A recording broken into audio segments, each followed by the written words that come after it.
Hi, ఈ సెషన్లో మనం డిస్కస్ చేయబోయేది జనరల్ సైన్స్ నుండి Newton loss.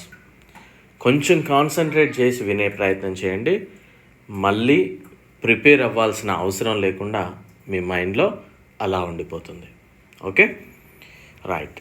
So before that ఇద్దరు శాస్త్రవేత్తలు ఏం చెప్పారు అనేది మనం ఒకసారి క్లియర్గా చూద్దాం. అరిస్టాటిల్ అనే శాస్త్రవేత్త ఒక స్టేట్మెంట్ ఇవ్వడం జరిగింది. ఏంటి అంటే, భూమి మీద ఉన్న ఏ వస్తువుకైనా ఉండే సహజ స్థితి నిశ్చల స్థితి అని చెప్పాడు. ఏమని చెప్పాడు? భూమి మీద ఉండే ఏ వస్తువుకైనా ఉండే సహజ స్థితి నిశ్చల స్థితి అని చెప్పడం జరిగింది. ఎగ్జాంపుల్, ఇప్పుడు ఇక్కడ ఒక చెట్టు ఉంది. ఈ చెట్టు యొక్క సహజ స్థితి ఏమన్నాడు అంటే నిశ్చల స్థితి అన్నాడు. అంటే స్టేబుల్గా ఉండడం, కదలకుండా ఉండడం, అలానే ఉండడం. ఓకే, సో అదేవిధంగా మరొక వస్తువు తీసుకుందాం. ఒక బాల్ ఉంది. ఈ బాల్ యొక్క సహజ స్థితి ఏమన్నాడు? అలానే ఉండడం, స్టేబుల్గా ఉండడం, నిశ్చలంగా ఉండడం, కదలకుండా ఉండడం. అవునా? అదేవిధంగా ఒక వెహికల్ తీసుకుందాం, కార్. సో ఈ కార్ యొక్క సహజ స్థితి ఏమన్నాడు? నిశ్చల స్థితి అన్నాడు. అంటే ఆ కార్ అలానే స్టేబుల్గా ఉండడం, కదలకుండా ఉండడం. సో ఇలాంటి స్టేట్మెంట్ ఇచ్చినది అరిస్టాటిల్. అయితే దీనికి కంప్లీట్గా మరొక మీనింగ్ వచ్చేలా గెలీలియో ఏమని చెప్పాడు అంటే చూద్దాం ఒకసారి. ఏ బాహ్య బలం పనిచేయనంత వరకు కదులుతున్న వస్తువు కదులుతూనే ఉంటుంది అన్నాడు. అదే గమన స్థితిలో ఇన్ ద సెన్స్ కదలడం. అంటే బాహ్య బలం, బయట బలం దాని మీద వర్కౌట్ అవ్వనంత వరకు, దానిని ఆపనంత వరకు కదులుతున్న వస్తువు కదులుతూనే ఉంటుంది అని గెలీలియో చెప్పాడు. ఇప్పుడు ఎట్లా మనం ఎగ్జాంపుల్ చూస్తే, ఇదే బాల్ ఉంది కదా, ఇది మూవ్ అవుతూ ఉంది అనుకుందాం. ఫస్ట్ మూవ్ అవుతూ ఉంది. సో దీన్ని ఆపనంత వరకు అదేమవుతుంది? కదులుతూనే ఉంటుంది అని చెప్పింది గెలీలియో. మీరు అనొచ్చు, అన్న కొంత దూరం తర్వాత బాల్ ఆగుతుంది కదా అని. బట్ అక్కడ ఎలా ఆగుతుంది? ఘర్షణ వల్ల, ఫ్రిక్షన్ వల్ల దాని యొక్క వేగం అనేది తగ్గుతూ వచ్చి లాస్ట్కి ఆగుతుంది. లేదంటే ఏదన్నా ఒకటి అటుకెళ్ళి గోడ ఉందనుకోండి, ఆ గోడ వరకు వెళ్తుంది, ఆగుతుంది. అంటే ఇక్కడ గోడ ఉండడం వల్ల బాల్ ఆగింది, ఘర్షణ వల్ల అక్కడ ఆగింది. అవునా? అక్కడ ఘర్షణ లేకపోతే, ఇక్కడ గోడ లేకపోతే ఏం జరుగుతుంది? బాల్ మూవ్ అవుతూనే ఉంటుంది అని చెప్పింది గెలీలియో. ఓకే, సో రెండు స్టేట్మెంట్స్ నుండి కనుక మనం అబ్జర్వ్ చేసినట్లయితే న్యూటన్స్ మొదటిలా తెలుస్తుంది. ఫలిత బలం నెట్ ఫోర్స్ అండి. ఇది నెట్ ఫోర్స్.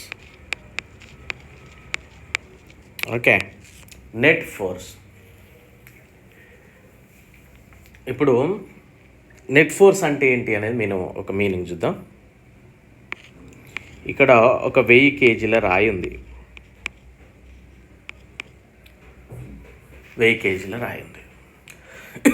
ఓకే, నేను 63 కేజీల. నేను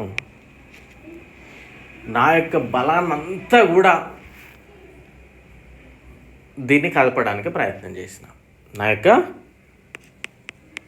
ఎఫ్ అనే ఒక బలాన్ని ఉపయోగించి దీన్ని కదపడానికి ట్రై చేసిన. బట్ ఈ రాయి కదులుతుందా? ఇంపాసిబుల్. కదల్చలేను. నేను 1000 కేజీల రాయిని కదల్చలేను. అప్పుడు నా బలం అంతా ఏమైపోయింది? 0 అయిపోతుంది. వేస్టే, వృధానే కదా. ఇది ఫలిత బలం, ఇది నెట్ ఫోర్స్. ఓకే, ఫలిత బలం పనిచేయనంత వరకు నిశ్చల స్థితిలో ఉండే వస్తువు నిశ్చల స్థితిలోనే ఉంటుంది, చలనములో ఉండే వస్తువు చలనములోనే ఉంటుంది. అంటే ఒక బాల్ ఇక్కడ స్టేబుల్గా ఉంది, దీని మీద కొంత బలం ప్రయోగించబడి దాన్ని కదపగలిగింది అనుకోండి, అప్పటి వరకు అది అలానే ఉంటుంది. అవునా? లేదు, ఒక బాల్ మూవ్ అవుతూ ఉంది, దాన్ని ఆపేంత బలం దాన్ని ఎవరో ఒకరు ప్రయోగించేంత వరకు ఆ బాల్ మూవ్ అవుతూనే ఉంటుంది డెఫినెట్లీ. అందుకే ఫలిత బలం పనిచేయనంత వరకు నిశ్చల స్థితిలో ఉండే వస్తువు అదే స్థితిలో ఉంటుంది, చలనములో ఉండే వస్తువు చలనములోనే ఉంటుంది అని చెప్పడం జరిగింది. ఇప్పుడు సపోజ్ మనం ఒక జారుడు బండ ఉంది, అది ఎక్కడో ఆకాశంలో నుండి ఉంది అనుకోండి జారుడు బండ. అక్కడ నుండి మనం జారుడు స్టార్ట్ చేసినాం అనుకో, ఎక్కడ ఆగుతామండి? భూమికి వచ్చినాకనే ఆగుతాం. మధ్యలో ఏమైనా ఆగుతామా? ఆగం. ఎందుకంటే అక్కడ ఆపేది ఏ బలం లేదు, మధ్యలో ఏమన్నా అడ్డుకట్టలే ఏమీ లేదనుకోండి, ఫ్లాట్గా ఉన్నది. అప్పుడు ఏం జరుగుతుంది? ఇక్కడ భూమికి వచ్చేంత వరకు జరుగుతూనే ఉంటుంది. అవునా? అంటే ఏదైనా ఒక ఫలిత బలం దాని మీద అప్లై అయ్యేంత వరకు, అప్లై చేసి రిజల్ట్ వచ్చేంత వరకు స్టేబుల్గా ఉన్నది, స్టేబుల్గానే ఉంటుంది, కదిలేది కదులుతూనే ఉంటుంది అని వాళ్ళు చెప్పి ఇక్కడ ఒక స్టేట్మెంట్ ఇచ్చారు చూడండి. ఏ వస్తువు అయినా సరే తన యొక్క స్థితిని తనంతట తాను మార్చుకోలేదు, స్వతహాగా మార్చుకోలేదు. ఓకే, ఏదైనా ఒక వస్తువు తన స్థితిలోని మార్పునకు కారణమైన దాన్ని వ్యతిరేకించే ధర్మాన్ని జడత్వం అంటారు. ఓకే, ఏదైనా ఒక వస్తువు తన స్థితిలోని మార్పునకు కారణమైన దాన్ని వ్యతిరేకించే ధర్మాన్ని జడత్వం అంటారు. అంటే ఇక్కడ ఫలిత బలం అనేది ఏమైంది? 0 అయిపోవాలి.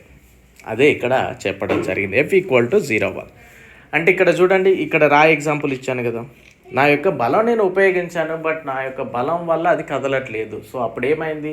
అక్కడ జడత్వం వల్ల నేను కదపడానికి ప్రయత్నించినా కానీ దాన్ని కదపలేకపోయాను. ఇక్కడ అదే చెప్తాను. ఏదైనా ఒక వస్తువు తన స్థితిలోని మార్పునకి, ఇప్పుడు ఆ రాయి కదవాలి అంటే నేను ఖచ్చితంగా బల ప్రయోగం చేయాలి, బట్ ఆ బల ప్రయోగాన్ని వ్యతిరేకించే ధర్మం ఒకటి పనిచేస్తూ ఉంది. అందుకే నా యొక్క బలం అనేది అక్కడ వర్కౌట్ అవ్వట్లేదు. ఆ ధర్మాన్ని ఏమంటారంటే జడత్వం అంటారు. దాన్ని ఇంగ్లీష్లో ఇనర్షియా అని పిలవడం జరుగుతుంది. అంటే నెట్ ఫోర్స్ అనేది సింపుల్గా 0 అనేది గుర్తుపెట్టుకోండి. మనల్ని డెఫినేషన్ ఏం అడిగాడు? F net =0, net =0. దీన్నే జడత్వ నియమం అంటారు, లా ఆఫ్ ఇనర్షియా అంటారు. ఎగ్జామ్స్లో అడుగుతాడండి. Newton first law is also known as law of inertia, జడత్వ నియమం అని చెప్పడం జరుగుతుంది. వస్తువు చలనంలో మార్పును తీసుకొచ్చేది దానిపైన పనిచేసే ఫలిత బలమే. ఎస్, నెట్ ఫోర్సే, రిజల్ట్ ఫోర్సే కదా మనకు కావాల్సింది. అదే ఇక్కడ జడత్వం వల్ల బలం అనేది వేస్ట్ అయిపోతుంది. సో అందుకే F=0. F=0 అయితే ఏమవుతుంది? ఫస్ట్ స్టేట్మెంట్లోనే మనం ఇక్కడ చూసాం కదా, ఏమవుతుంది? నిశ్చలంగా ఉండేది నిశ్చలంగానే ఉంటుంది, కదిలేది కదులుతూనే ఉంటుంది. అందుకే సమతా స్థితిలో ఉంటుంది. అంటే స్టేబుల్గా ఉండేది స్టేబుల్గానే ఉంటుంది, మూమెంట్లో ఉండేది మూమెంట్లోనే ఉంటుంది. సో మీరు న్యూటన్ ఫస్ట్ లా అనగానే మీ మైండ్లో గుర్తుపెట్టుకోవాల్సింది ఏంటి అంటే స్టేబుల్గా ఉండేది స్టేబుల్గా ఉంటుంది, కదిలేది కదులుతూనే ఉంటుంది, ఎప్పటి వరకు? ఫలిత బలం దాని మీద అప్లై అయ్యేంత వరకు. ఓకే, ఇది గుర్తుపెట్టుకోండి. So F net =0. ఓకేనా? దీన్ని ఏమని పిలుస్తారు? లా ఆఫ్ ఇనర్షియా అంటారు. ఓకే, సో న్యూటన్ సెకండ్ లా ఒకసారి చూసే ముందు ఈ ఛానల్లో కంప్లీట్లీ రైల్వే ఎగ్జామ్స్ని దృష్టిలో పెట్టుకోవడం చెప్పడం జరుగుతుంది. బట్ మీకు ఆర్మీకి, ఎయిర్ ఫోర్స్కి, నేవీకి, ఎస్ఎస్సి జీడీ కానిస్టేబుల్కి ఇవి పర్ఫెక్ట్గా సరిపోతాయి. రైల్వేకి ఏ విధంగా సరిపోతాయో వీటికి కూడా అదే మాదిరి సరిపోతాయి. సో అందరూ ఫాలో అవ్వండి. అండ్ మన యొక్క యాప్ లాస్ట్ బెంచెస్ అనే యాప్ని డౌన్లోడ్ చేసుకోండి. లింక్ డిస్క్రిప్షన్లో ఇచ్చాను. ప్లేస్టోర్ నుండి కూడా మీరు డౌన్లోడ్ చేసుకోవచ్చు. ఇన్స్టాగ్రామ్ ఫాలో అవ్వండి, లింక్ డిస్క్రిప్షన్లో ఉంది. టెలిగ్రామ్ ఛానల్లో జాయిన్ అవ్వండి, లింక్ మీకు డిస్క్రిప్షన్లో అందుబాటులో ఉంది. సో న్యూటన్ సెకండ్ లా, దీన్ని లా ఆఫ్ మూమెంటం అంటాం. సో ఫస్ట్ లా ఏంటిది? F net =0. F net =0. అవునా? ఒక వస్తువుపై ప్రయోగించబడిన ఫలిత బలం చూడండి, నెట్ ఫోర్స్ అనేది శూన్యం కాకపోతే F=0 అయితే, సో అప్పుడు డెఫినెట్లీ ఫలిత బలం శూన్యం కాలేదు అని అంటే ఏదో ఒకటి జరిగిందని అంటాడు. ఉన్నది కదిలిందో, కదిలింది ఆగిందో, ఉన్నది కొంచెం కదిలిందో, ఏదో ఒకటైతే వర్కౌట్ అయింది. సో ఇదే న్యూటన్ సెకండ్ లాను తెలియజేస్తూ ఉంది. ఏదైనా ఒక వస్తువు తన స్థితి నుండి మారాలంటే బాహ్య బలం అవసరము. అవునా? బలము అవసరము. So F=ma. అది ఎంత అనేది తర్వాత. ఓకేనా? F equal to MA. ఇది రెండవ న్యూటన్స్ నియమాన్ని తెలియజేస్తుంది. దీన్ని ఏమని పిలుస్తారు? Law of momentum. ఇక న్యూటన్స్ థర్డ్ లా కనుక చూస్తున్నట్లయితే, ఒక వస్తువు వేరొక వస్తువుపై బలాన్ని కలిగి చేసినప్పుడు రెండవ వస్తువు కూడా మొదటి దానిపై అంతే బలాన్ని బట్ వ్యతిరేక దిశలో కలగజేస్తుంది. So that equal to F1 equal to minus F2. So ఎగ్జాంపుల్, మనం ఒక గన్ ఫైర్ చేసాం అనుకోండి, బుల్లెట్ ఎంత వేగంగా వెళ్తుందో, అందుకే ఇటు షోల్డర్స్కి ఇట్లా పెట్టుకొని మనకి బిగ్గా అనుకోండి, షోల్డర్స్ని గట్టిగా ఇట్లా ఫోర్స్గా పెట్టుకొని ఫైరింగ్ చేస్తూ ఉంటారు. మనకి AK-47 పెద్ద పెద్ద గన్స్ కనుక మనం కొన్ని చూస్తే, అంటే అంత ఫోర్స్గా అది బ్యాక్ వస్తుంది. ఇప్పుడు ఎగ్జాంపుల్ రాకెట్ అనేది సింపుల్గా మనం చెప్పవచ్చు. ఓకే, సో దీన్ని ఏమంటారు? Law of action and reaction. Law of action and reaction అంటారు. Law of and action and reaction. So every action there is an equal and opposite reaction అంటాం కదా, ఈక్వల్ అండ్ అపోజిట్ రియాక్షన్ అంటాం కదా. So అదే మనకి Newton's third లాలో తెలియజేస్తూ ఉంది. ఇప్పుడు సింపుల్గా మన స్విమ్మింగ్ అనుకోండి, మనం ఎంత బ్యాక్ వాటర్ అంటే మనం అంత ఫార్వర్డ్ వెళ్తూ ఉంటాం, అవునా? సో అది ఇవి బెస్ట్ ఎగ్జాంపుల్స్గా మనం చెప్పవచ్చు. సో మీరు మైండ్లో గుర్తుపెట్టుకోవాల్సింది ఏంటి అంటే, F equal to 0 first law, F not equal to 0, F equal to MA. So ఇది గుర్తుపెట్టుకోండి, ఇది సెకండ్ లా.